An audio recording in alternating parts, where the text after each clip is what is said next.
welcome to the White House. Laura and I are delighted to see all of you, especially the men and women we honor today and their families. We're glad you're here. This afternoon, I have the privilege of presenting our nation's highest civil award. The Presidential Medal of Freedom recognizes achievement in public service and science and education, entertainment, the arts, athletics, business, and other fields. As the citations will indicate, each of the men and women has led a life of accomplishment and distinction and holds special respect among the people of the United States. One of this year's recipients is a world leader who is known, respected, and loved as perhaps no other figure of our time.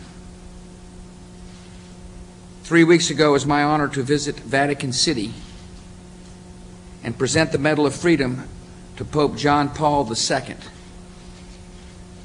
We're honored that His Holiness is represented here today by Archbishop Montalvo. We're also pleased that the Archbishop of Washington, Cardinal McCarrick, is with us.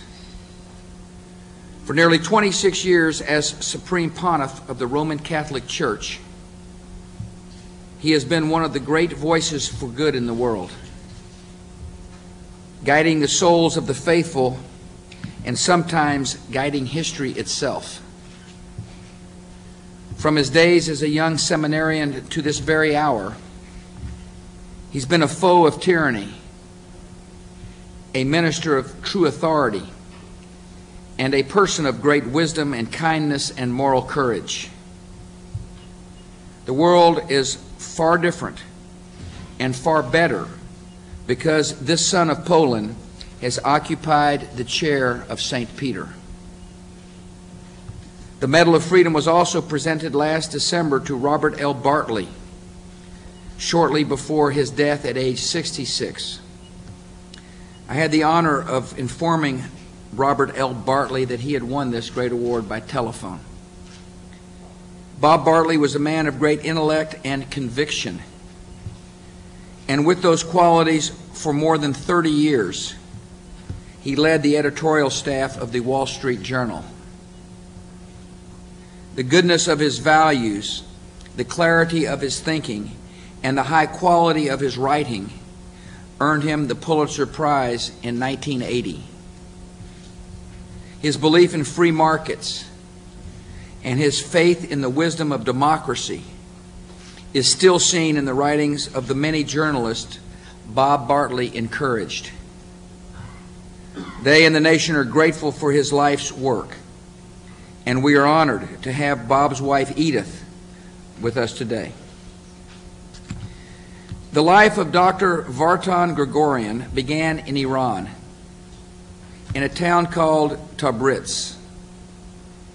As a boy, he loved books and was blessed with a wonderful grandmother who encouraged him and inspires him still. His great gift has been to share his love of learning with others.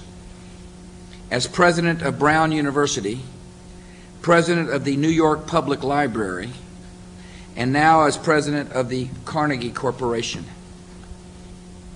Along the way, Dr. Gregorian has won the loyal friendship of many students and colleagues, and he has received more than 50 honorary degrees. And today the nation honors one of our most respected academic leaders. Ambassador Ron Lauder and Leonard Lauder are here to receive the Medal of Freedom on behalf of their mother, who passed away in April. The posthumous award to Estee Lauder recognizes the great American success story that began with an immigrant family in Queens, New York. For this woman born in 1908, rising to the top of the business world was not easy. Estee Lauder built a global cosmetic company, she said, not by dreaming or hoping for it, but by working for it. Hers became one of the most famous American names in the world. And with this medal, America proudly remembers the great achievements of Estee Lauder. Rita Moreno has also found success in New York, having found her way there from Puerto Rico. She first performed on stage as a young girl and was on Broadway by age 13. Rita is remembered by many for her Oscar-winning performance in West Side Story. But the years since have been filled with memorable performances by a lady of incredible talent and style, energy, and beauty. To a collection that includes the Oscar, the Tony, the Emmy, and the Grammy, Rita Moreno may now add the Presidential Medal of Freedom, and we give this honor with affection and appreciation. On a January night in 1888, a group of men meeting not far from the White House founded the National Geographic Society. In the years since, the society has flourished thanks in large part to a family named Grosvenor. Gilbert Melville Grosvenor is the 5th generation of his family to hold the title President of the Society. As chairman of the Society's Board of Trustees and earlier as president, he has maintained the excellent standards and reputation that we rightly associate with the National Geographic. Gil has also furthered the Society's mission of protecting land and wildlife, teaching young people about geography, and instilling in readers a respect for other cultures and nations of the world. We honor him today for his good stewardship of a great American institution. Walter Wriston is unable to attend this afternoon, but is represented here by his daughter Catherine and his brother-in-law Robert. More than 60 years ago, Walter Wriston worked here in Washington at the Department of State, Mr. Secretary. After serving his country further as an Army officer in World War II, he set out to find work in New York. Plenty of jobs were available in banking, but Walter said banking was at the top of his list of everything dull. In the decades that followed, while rising to the leadership of Citibank and Citicorp, Walter Wriston made the industry a lot more interesting, ushering in an era of unprecedented innovation and improved service. He saw the trends of the future, and he started a few of his own. First among them, electronic banking. We honor him today for his great foresight, his principled corporate leadership, and we thank him for all he has done to extend the opportunities of our free enterprise system. Norm Podhoretz ranks among the most prominent American editors of the 20th century, and he's doing pretty well in the 21st. Never a man to tailor his opinions to please others, Mr. Podhoretz has always written and spoken with directness and honesty. Sometimes speaking the truth has carried a cost. Yet over the years he has only gained in stature among his fellow writers and thinkers. Today we pay tribute to this fierce intellectual man and his fine writing and his great love for our country. The story is told that on election night 1962, President John F. Kennedy heard that his home state had just elected a black man as Attorney General. The president said, "That's the biggest news in the country." Bigger news would follow in the career of Edward William Brooke III. Within 4 years, this decorated Army veteran would become the first African American ever elected by popular vote to the United States Senate. And when he came to the Senate, he was coming home. He was the youngest child of Helen and Edward Brooke Jr. He was raised right here in Washington, and here he learned the values that led him to a lifetime of service. 25 years after leaving office, Senator Brooke is remembered for the high intellect and superb judgment he brought to the Senate. And across our nation, the senator is still admired as an historic figure, a man of honor, and one of America's most distinguished public servants. Dr. Arnold Potts will always be known as the man who has given to uncounted men, women, and children the gift of sight. As a 32-year-old ophthalmologist, Dr. Potts was the first to understand that the practice of giving high levels of oxygen to premature infants was causing an epidemic of blindness in babies. For more than a half-century, his name has been the gold standard in the field of researching the causes and treatment of eye disease. One of the first awards Dr. Potts received was presented many years ago by Helen Keller. Today, with the Medal of Freedom, this great healer receives the thanks of our entire nation. Millions of Americans reserve a special respect for Gordon B. Hinckley, who still works every day as president of the Mormon Church, and who on this very day turns 94 years old. Mr. Hinckley is the grandson of Mormon pioneers and has given devoted service to his church since 1935. He's always shown the heart of a servant and the gifts of a leader. Through his discipline and faithfulness, he has proven a worthy successor to the many fine leaders before him. His church has given him its highest position of trust. And today, this wise and patriotic man receives his country's highest civil honor. Doris Day could not be with us this morning, but this beautiful lady is a special presence in American life. I called her yesterday and told her she would be missed. I told her to watch C-SPAN, just in case I said something nice about her. Even when Harry Truman lived in the White House, all of America knew the name of the girl who sang Sentimental Journey over the radio.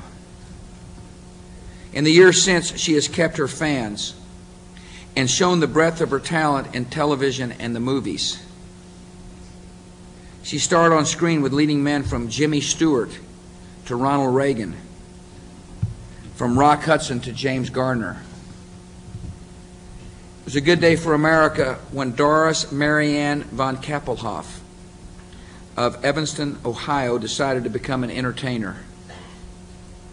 It's a good day for our fellow creatures when she gave her good heart to the cause of animal welfare. Doris Day is one of the greats, and America will always love its sweetheart. For all who love the game of golf, and for those who love to see it played, there has never been a sight in the game quite like Arnold Palmer walking down the fairway toward the 18th green. The announcer Vin Scully once said, "In a sport that was high society, Arnold Palmer made it high noon." For more than 50 years, over thousands of miles of fairway, and in 92 professional championships, Arnold has given his all, playing with style and a daring that changed the game of golf. He drew millions of fans, and every big crowd we see at a golf tournament today started with Arnie's Army. The father who taught him to play golf at Latrobe Country Club would be very proud today of Arnold Daniel Palmer. And now I ask the military aide to read the Medal of Freedom citations. Receiving the Presidential Medal of Freedom on behalf of Robert L. Bartley is his wife, Edith Lilly Bartley. Robert L. Bartley was one of the most influential journalists in American history. As a reporter, author, editorial page editor, and columnist, he helped shape the times in which he lived. A champion of free markets, individual liberty, and the values necessary for a free society, his writings displayed profound insights, passionate convictions, and a commitment to democratic principles, and an unyielding optimism in America. The United States honors him for his contributions to American journalism and to the intellectual and political life of our nation.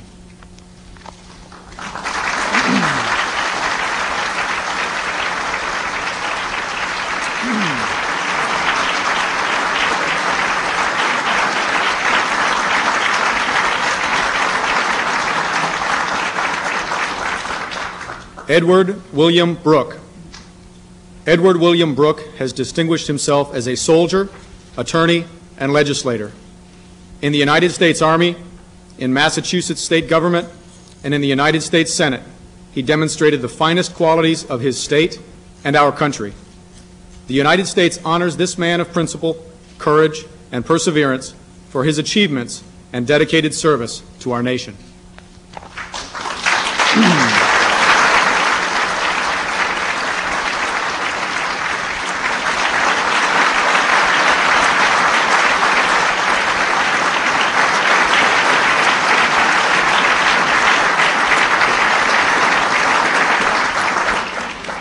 Vartan Gregorian. A devoted scholar, Vartan Gregorian has helped shape modern education in America. Born in Iran to Armenian parents, he immigrated to the United States with a profound enthusiasm for learning. As a university professor, provost of the University of Pennsylvania, president of the New York Public Library, president of Brown University, and president of Carnegie Corporation of New York, his vision and leadership have influenced countless lives. The United States honors Vartan Gregorian for his outstanding character and unwavering commitment to education.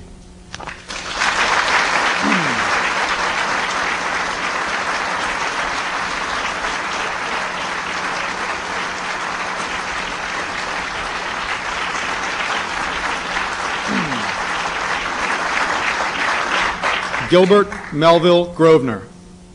Through his half-century of work at the National Geographic Society, Gilbert Melville Grosvenor has helped make the world's history, cultures, and environment more accessible for all. As an accomplished journalist and the fifth generation of his family to serve as president of the Society, he has sustained a proud legacy of integrity and excellence. The United States honors Gilbert Melville Grosvenor for his lifetime of promoting exploration, research, and geography education.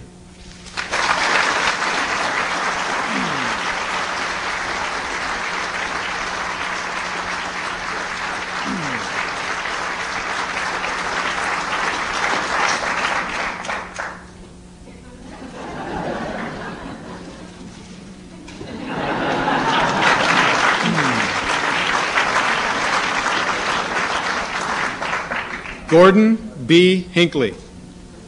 As the president of the Church of Jesus Christ of Latter-day Saints, and throughout his nearly 70 years in church leadership, Gordon B. Hinckley has inspired millions and has led efforts to improve humanitarian aid, disaster relief, and education funding across the globe. His tireless efforts to spread the Word of God and to promote goodwill have strengthened his faith, his community, and our nation. The United States honors Gordon B. Hinckley for his devoted service to his church and to his fellow man.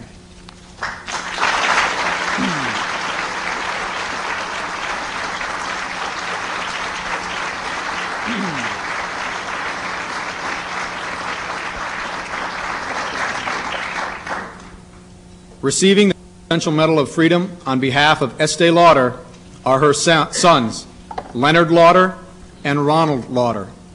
Through her hard work and perseverance, Estee Lauder rode from humble beginnings to establish one of the world's most successful cosmetic companies. By pursuing her dreams, she transformed an industry and inspired generations of women in business. The United States honors Estee Lauder for her spirit, innovative leadership, and her contributions to our nation.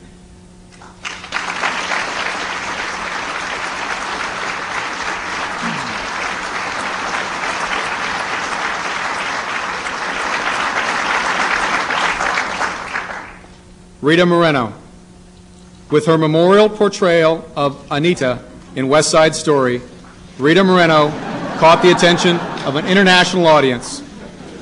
Throughout her award-winning stage and screen career, her talent and determination opened new avenues of opportunities for Hispanics and other minority artists.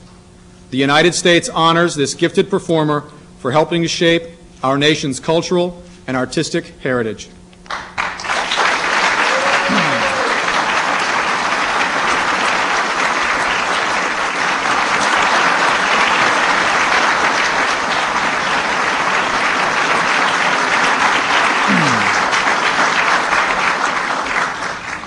Arnold Palmer. Arnold Palmer helped launch the sport of golf into an era of new popularity. He inspired fellow golfers as well as legions of fans who formed Arnie's Army and followed his career with loyal devotion. Throughout his remarkable career, he has set a standard for golf excellence, winning 92 championships, including 7 major titles as a professional. The United States honors this proud citizen for his athletic skill, his sportsmanship, and his many contributions to sport and to America.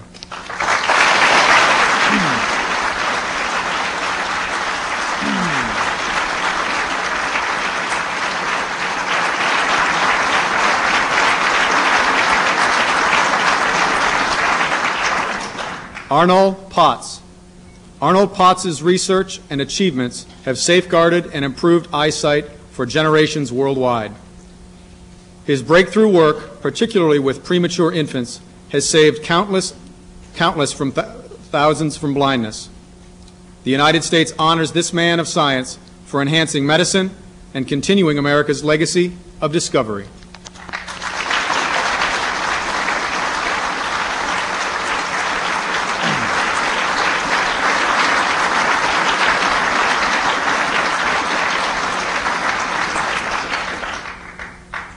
Norman Podhoretz. Writer, critic, and editor, Norman Podhoretz has distinguished himself as one of our country's most insightful minds. Through his 35-year stewardship of Commentary magazine and his involvement with other leading American institutions, he explored the workings of our culture, our government, and our society, influencing political debate and cultural climate. The United States honors this proud American for enhancing civil discourse and the life of our nation.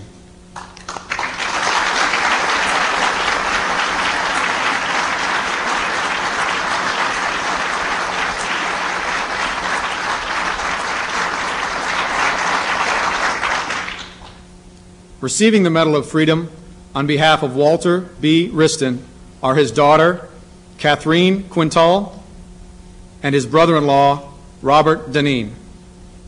Walter B. Wriston's remarkable career redefined the way we conduct international business. During his career in the private sector, he oversaw the introduction of electronic banking technology that helped pave the way for today's modern global economy. Through his years of public service, he championed free markets to benefit Americans and people around the globe. The United States honors Walter B. Wriston for his efforts to advance prosperity worldwide.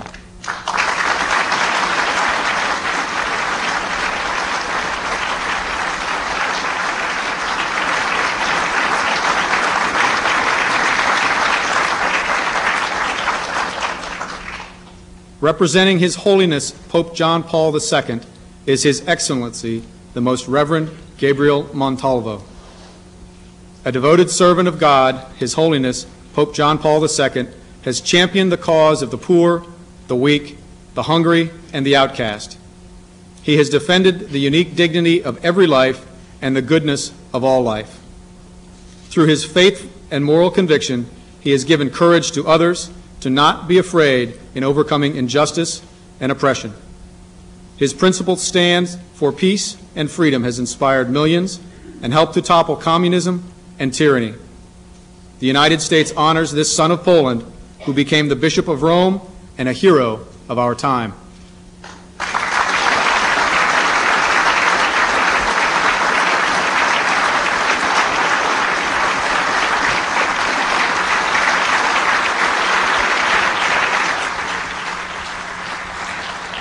Thank you again for coming. Congratulations. Laura and I now ask you to join us at a reception to honor these remarkable Americans and, of course, His Holy Father. God bless you all.